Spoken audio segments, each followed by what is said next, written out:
मौके पर मौत हो गई, जबकि 12 के करीब मजदूर झुलस गए, जिन्हें तुरंत अस्पताल लाया गया। जानकारी के मुताबिक इस मौत की बस में करीब 100 लोग सवार थे, साथ ही 15 गैस सिलेंडर, 4 बाइक, 5 साइकिल समेत बकरी, घरेलू सामान, बिस्तर और कपड़े थे।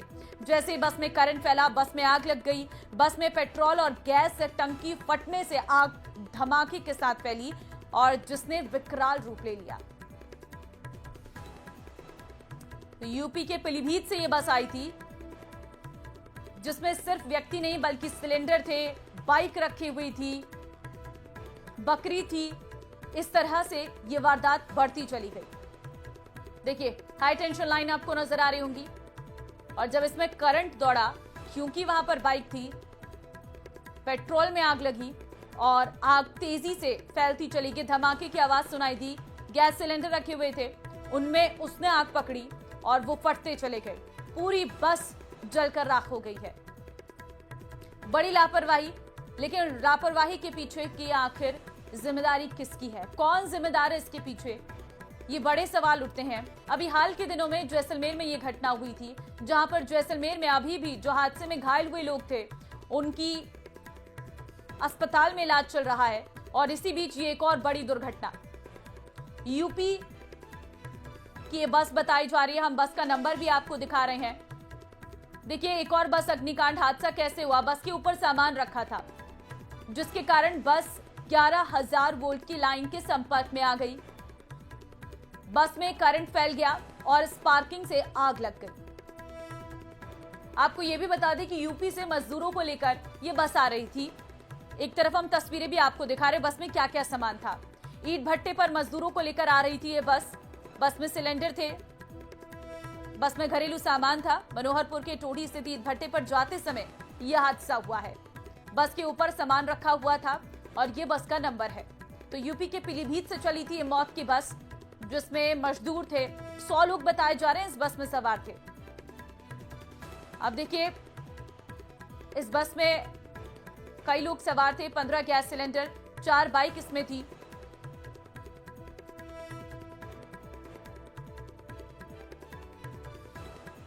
बारह मजदूर इसमें झुलस गए हैं। फिलहाल बस की हालत भी आप देख सकते हैं। बस पूरी तरह से खंडहर में तब्दील हो। ये सभी के सभी मजदूर उत्तर प्रदेश के पीलीभीत और बरेली जिले से यहाँ पर पहुंचे थे। हमने कई मजदूरों से भी बात की जो अपने परिजनों के साथ यहाँ पर पहुंचे थे। उनका कहना था इनकी संख्या 60 से 70 के बीच में थी और अचानक से जो तार है वो बस को छूता है और अंदर करंट दौड़ता है। उसी सिचुएशन के अंदर बहुत सारे मजदूर जो है बाहर जंप कर देते हैं और कूद जाते हैं और जो मजदूर अंदर थे उनमें से 2 की मौत हो जाती है। तो ये अभी की जो ताज़ा हालात है उसके मुताबिक ये बर्न वार्ड के अंदर 6 मजदूरों का इलाज शुरू हो चुका है। बाकी सभी मजदूर जो हैं अपने अपने घरों पर लौटने की तैयारी कर रहे हैं। परिजन जो हैं वो यहाँ पर अभी भी यहाँ मौजूद हैं और इसके अलावा यहाँ पर कोई अपडेट है नहीं।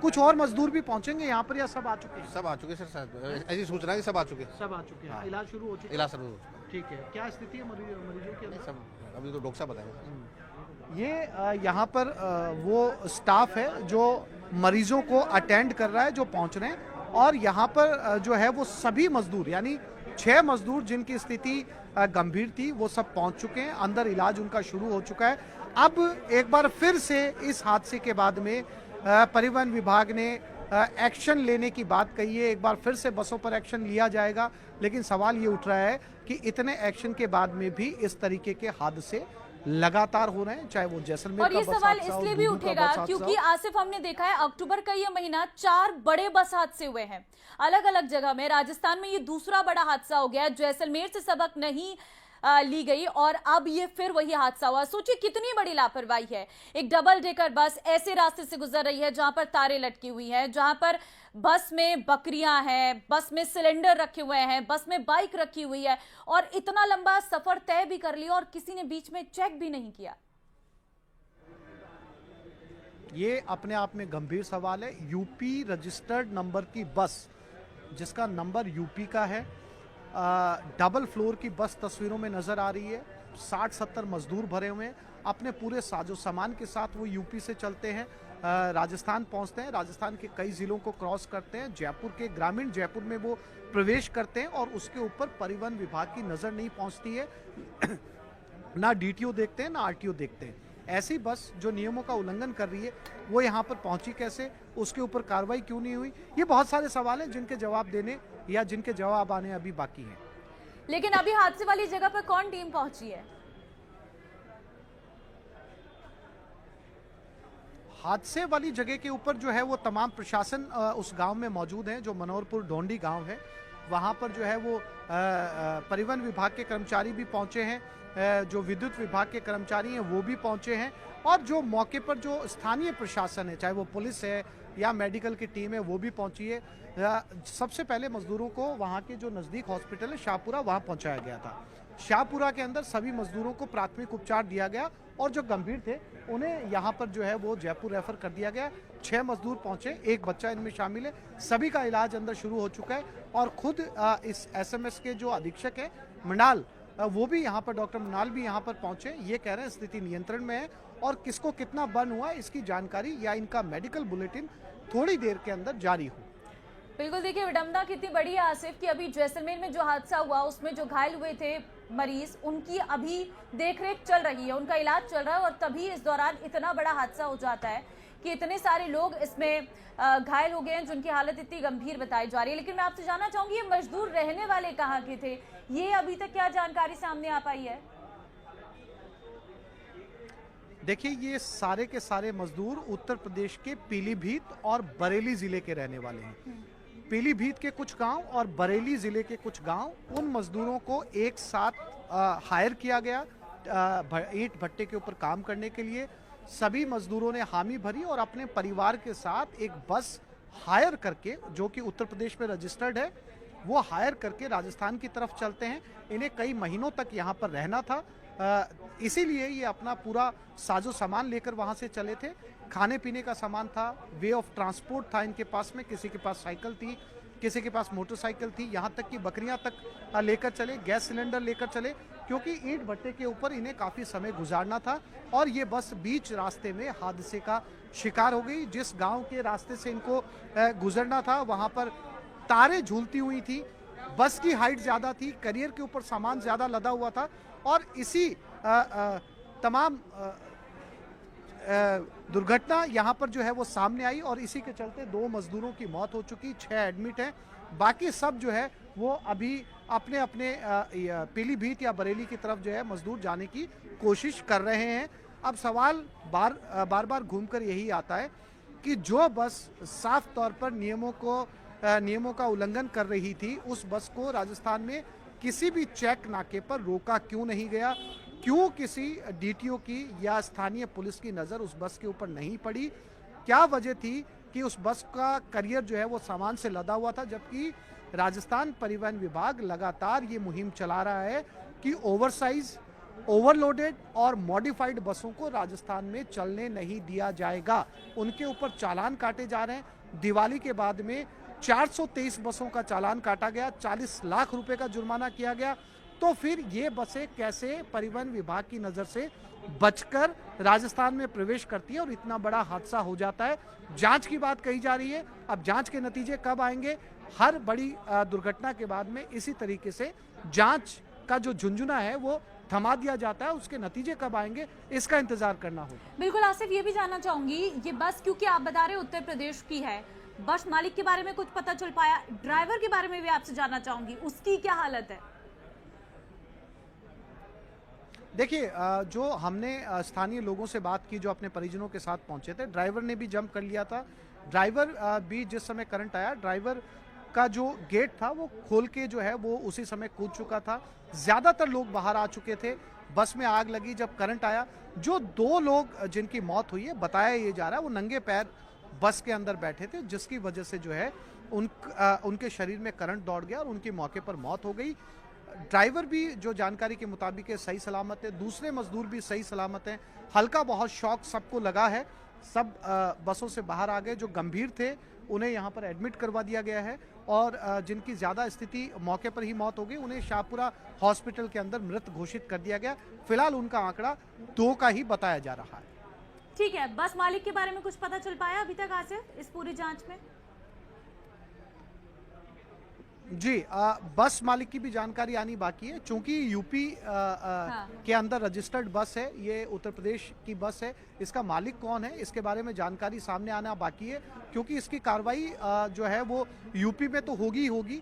राजस्थान परिवहन विभाग इस पर क्या एक्शन लेता है, उसकी भी जानकारी अभी सामने आना बाकी है, क्योंकि राजस्थान के अंदर पिछले जैसलमेर बस हादसे के बाद से लगातार परिवहन विभाग ये मुहिम चला रहा है कि जो बसें ओवरसाइज होंगी, ओवरलोडेड होंगी, जिन बसों के ऊपर करियर लगा हुआ होगा, लगेज के लिए लगा हुआ होगा, वो तमाम बसें राजस्थान के अंदर नहीं दौड़ पाएंगी, सड़कों पर नहीं चल पाएंगी। चूंकि ये दूसरे प्रदेश की बस थी, अंदर चली आई। सवाल वही उठता है, जब यहाँ पर लगातार एक्शन चल रहा है, सड़कों के ऊपर परिवहन विभाग की टीमें तैनात हैं, तो ये बस राजस्थान के अंदर आई कैसे, ये अपने आप में बड़ा सवाल है। फिलहाल इस बस का मालिक कौन है, इसकी भी जानकारी जल्द सामने आ जाएगी। लेकिन मैं आपसे जानना चाहूंगी, जिस रूट से होते हुए ये बस आई, आपने वो हाईवे देखा होगा, क्या वहां पर कभी कोई अधिकारी चेकिंग करता हुआ आपको नजर आता है? बिल्कुल, ये जयपुर दिल्ली हाईवे की बात है। वहाँ पर जहाँ ये गांव पड़ता है मनोरपुरा, ये जो है वो यूपी से दिल्ली, यूपी से होते हुए जो है वो एंटर करता है राजस्थान के अंदर। यहाँ पर पिछले 29 तारीख के बाद से लेकर अब तक लगातार दिन में और रात में डीटीओ की टीम मौजूद रहती है, परिवहन विभाग की टीमें मौजूद रहती हैं। ऐसी बसों पर निगरानी रखने के लिए सवाल वही है कि ये बस आई कैसे, जब इतनी मुहिम चलाई जा रही है, लगातार बसों के ऊपर एक्शन लिया जा रहा है, बसों को सीज किया जा रहा है, बसों के परमिट रद्द किए जा रहे हैं, तो ये बस पहुंची कैसे, वो भी ओवरलोड, क्योंकि ये बस जो है वो ओवरसाइज और ओवरलोडेड दोनों ही श्रेणी में आती है।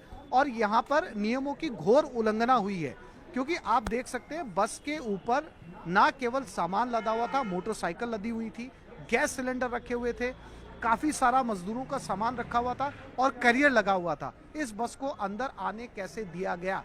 क्या परिवहन मंत्री इसको लेकर भी संबंधित विभाग के अधिकारी या कर्मचारियों के ऊपर कोई एक्शन लेंगे? इस पर भी हमारी नजरें बनी हुई हैं। एक्शन बहुत जरूरी भी है आसिफ, और एक ऐसे एक्शन, एक ऐसे संदेश की जरूरत है कि अब ऐसे हादसे ना हो। और राजस्थान क्योंकि यहाँ पर दूसरा यह हादसा हो गया है, तो जाहिर तौर पर ये अपने आप में राजस्थान के ऊपर ही सवाल खड़े उठ रहे हैं। बिल्कुल आयुषी, ये वैसे देखा जाए तो तीसरा हादसा आप कह सकते हैं एक ही महीने के अंदर। जैसलमेर में बस जो है वो धूं धूं करके जल उठती है, उसके अंदर बैठी हुई सवारियां जलकर मर जाती हैं। उसके बाद में आपको याद होगा दूधू के अंदर एक केमिकल का जो टैंकर था वो टकराता है, गैस सिलेंडर्स के ब्लास्ट होते हैं, ड्राइवर की मौत हो जाती है। उसके बाद में जो है ये तीसरा हादसा जो है वो सामने आया है। इससे पहले जयपुर की एक सिटी बस में भी आग लगी थी। अगर मोटे तौर पर देखा जाए तो ये चौथा बस का हादसा है जो लगातार एक ही महीने के अंदर हुआ है। एक्शन परिवहन विभाग का कहना है कि वो एक्शन लगातार ले रहे हैं, लेकिन फिर ये हादसे कैसे हो रहे हैं? या तो एक्शन में सख्ती लानी होगी, या मॉनिटरिंग उस स्तर पर नहीं की जा रही जिस स्तर पर की जानी चाहिए। आज के हादसे के बाद में एक बार फिर से परिवहन विभाग जागा है। अब ये मुहिम शुरू की गई है कि सारी बसें लगेज फ्री होंगी, करियर फ्री होंगी, यानी बसों के ऊपर से करियर हटाए जाएंगे। तो क्या ये एक्शन पहले नहीं लिया जाना चाहिए था? ये क्या अब दूसरी राज्यों की जो बसें हैं जो जयपुर में आती हैं या राजस्थान के अंदर आती हैं, उन बसों के ऊपर कार्रवाई की जाएगी अगर वो ओवरसाइजेस है, ओवरलोडेड है, मॉडिफाइड है, इमरजेंसी गेट की व्यवस्था नहीं है, लगेज लगाए गए हैं, करियर ऊपर लगाया गया, सामान ऊपर लादा गया है? क्योंकि यहाँ की बसों के तो करियर रिमूव किए ही जाएंगे, क्या दूसरे राज्यों की बसों पर भी ये कार्रवाई की जाएगी? परिवहन विभाग दूसरे राज्यों की बसों पर भी क्या ये नजर रख पाएगा? क्योंकि राजस्थान के सीमावर्ती प्रदेश, उत्तर प्रदेश, मध्य प्रदेश, गुजरात, ये तीनों सीमाओं पर लगते हुए प्रदेश हैं, जहां से जो है वो पैसेंजर्स की बसें, सामान की बसें, जिन्हें गुड्स करियर कहा जाता है, वो भी यहाँ पर आते हैं। तो ऐसी तमाम बसों के ऊपर भी कार्रवाई की जरूरत है, न केवल स्थानीय बसों पर बल्कि दूसरे प्रदेश की बसें जो ओवर साइजेस होकर प्रदेश में प्रवेश करती हैं। आज का मामला भी वैसा ही था, उत्तर प्रदेश की बस थी, ओवर साइज बस थी, करियर लगा हुआ था, लगेज से भरा हुआ था, झूलते हुए तारों को बस टच करती है और ये हादसा होता है।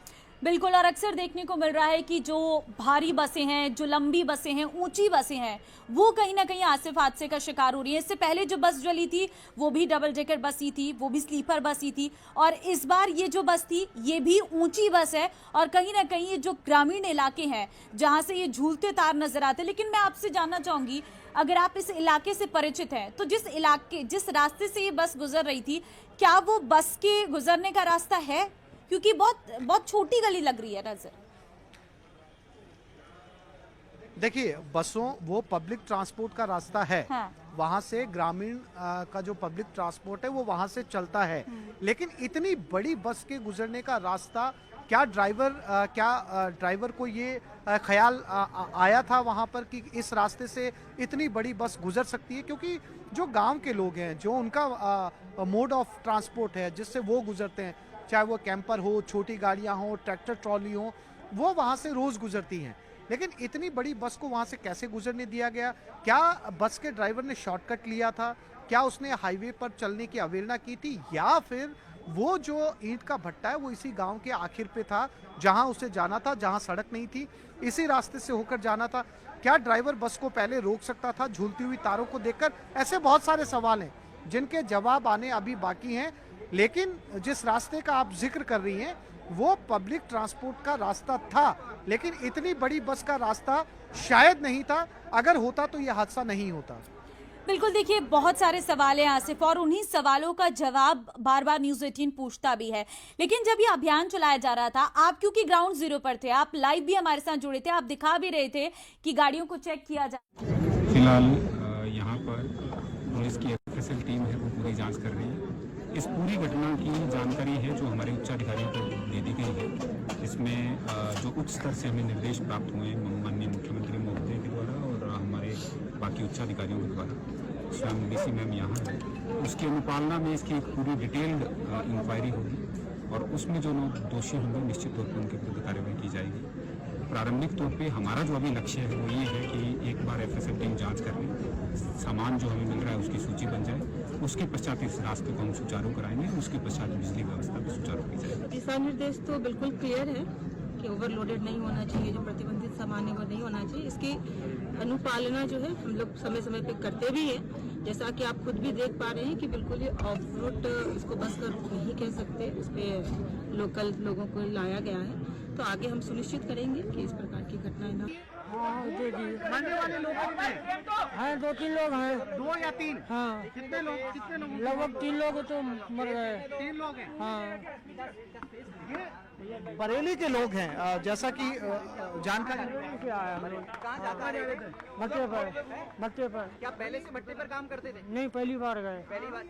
कितने लोग आए थे? हाँ, भट्टे के कितने पैसे मिलते थे? कौन काम करवाएगा? ठेकेदार। बच्चे के साथ में भाई सिर्फ ये बताओ, बस कहाँ से लाए थे ये? बरेली से। आपकी खुद की बस थी? नहीं, ठेकेदार की। आज ही आए हो आप काम हाँ। करने या पहले से काम कर रहे नहीं, आज ही आए थे। आज ही आए हो? कितने लोग थे आप लोग? 50-60 लोग थे। बच्चे साथ में आए तो बच्चे भी काम करने आए थे? हाँ, बच्चे भी हैं। नहीं, बच्चे क्या काम करते हैं क्या?